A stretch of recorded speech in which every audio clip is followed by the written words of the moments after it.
बिस्मिल्लाहिर्रहमानिर्रहीम। मेरा नाम खुदायार चन्नड़।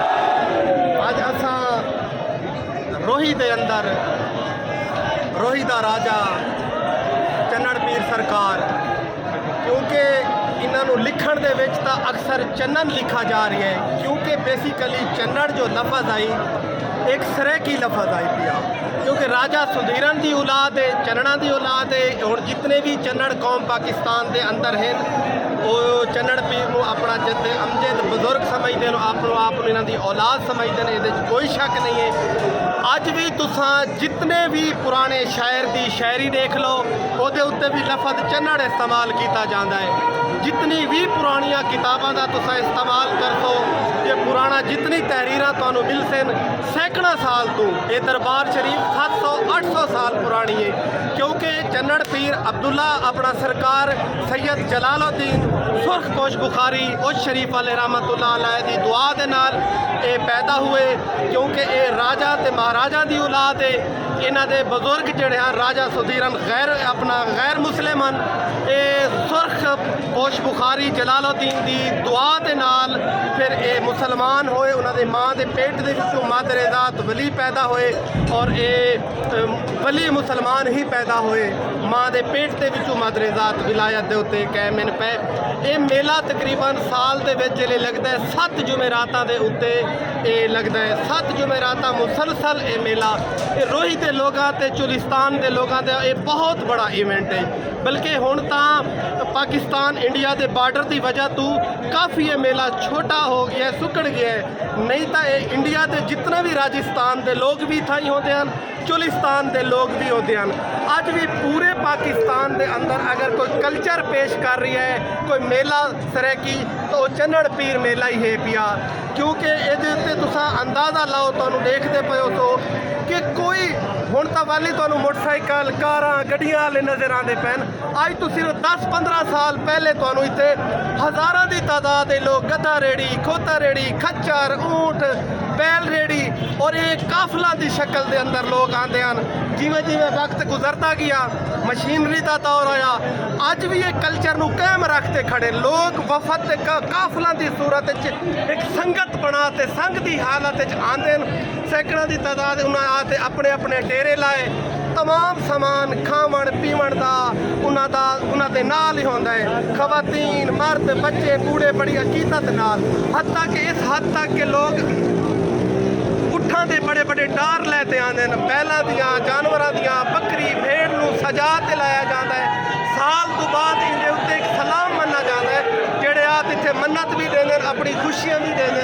तुस अज चुलिस्तानिया का लोगों का मुहब्बत देखो चन्नड़ पीर सरकार नाल, एक जिस तरीके मैगनेट सिस्टम होवे, मकनातीस होवे।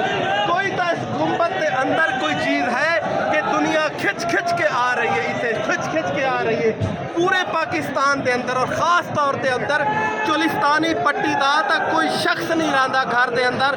पूरा साल इस मेले के उत्ते इंतज़ार किया जाता है ताकि मेला आवे अरे लोग खुश होंगे कि लोग चुलिस्तान और रोही के लोगों की खुशियां का मेले का समा वाहिद दरबार चन्नड़ पीर है। लेकिन ये गौरमेंट को भी चाहिए यदि सहूलियात वास्ते, इतने पानी वास्ते। वैसे तो हुकूमत इस्लामाबाद लाहौर के अंदर तो बड़े अपना मुसाफिर खाने भी बन रहे हैं, लंगर खाने भी बन रहे हैं। असल पानी तो मुसाफिर खाने तो लंगर खाने की जरूरत चन्नड़ पीर दरबार के उत्ते। इतने हज़ारा नहीं लखों की तादाद के अंदर ज़ायरीन आते हैं, लेकिन अफसोस कि उन्होंने एक इतने कोई वाशरूम तक अवेलेबल नहीं होता। वो हमेशा अपनी मदद के तहत आप आते हैं, इन्होंने टिप्पा के अंदर वो अपने कैंप लेंदे, अपनी खैमे लेंदे, अपने इतना ही खावन पीवन का इंतजाम करते हैं। उन्हें रात इतने गुजारनी और दूसरे दिन सुबह चला जावना।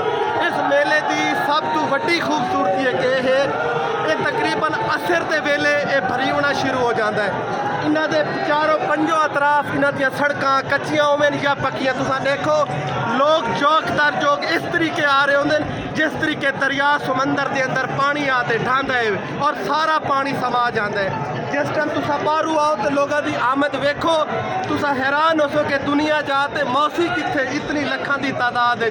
लेकिन अल्लाह का निज़ाम है, ये चुलिस्तान है, ये सहरा है, इतने जितनी भी ज़्यादा लोग आवे इहदे वो समा जाते आते। लोग अपनी खुशियां मनाते अपनी अकीदत के नाल, हर चीज़ के नाल।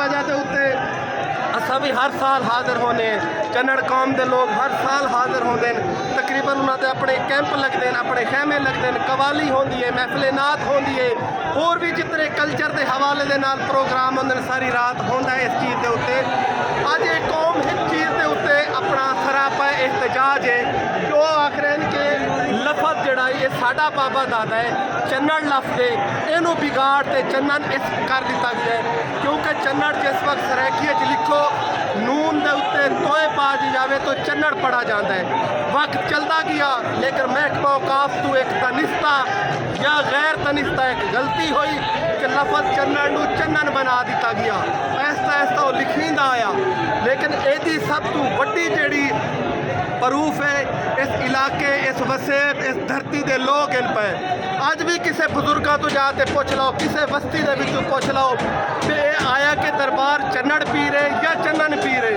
हर बुजुर्ग तो आखे सी कि चन्नड़ पी रहे लिखण की गलतियों की वजह तू अज ये इतनी बड़ी सजा चन्नड़ कौम को मिली है ये तमाम कौम सरापा एहतजाज है महकमा औकाफ ने गलती की है ये गलती अपनी वापस लवे इस चन्नन नू चन्नड़ लिखा जाए ताकि नहीं तो ये लोग एहतजाज भी करते होण क्योंकि इन्हों इस कौम को शऊर है पूरे पाकिस्तान दे विच काफलों की शक्ल के अंदर चन्नड़ कौम के आते हैं सिंध के विचों सैकड़ों की तादाद के विच गड्डियां आंदियां पूरे पंजाब हो गया उकाड़ा हो गया कमालिया हो गया लाहौर हो गया अपना पाकपतन शरीफ हो गया जिथों के दूर दराज के लोग काफलों की शक्ल अज पहुँच चुके हैं असा भी उस काफले का हिस्सा है असा भी पहुँच चुके हैं इंशाअल्लाह ताला सारी रात इन महाफिल भी रासन एक खूबसूरत गुफ्तगू भी रासी इंशाअल्लाह ये मेला ठेला खुशियाँ वसेब के नाल सारियाँ देखसो भी सही दिखैसो भी सही अल्लाह पाक आपको सलामत रखे खुश रहो सदा बहार रहो और तो अगू मजीद मेले के तमाम समा दिखे शुक्रिया।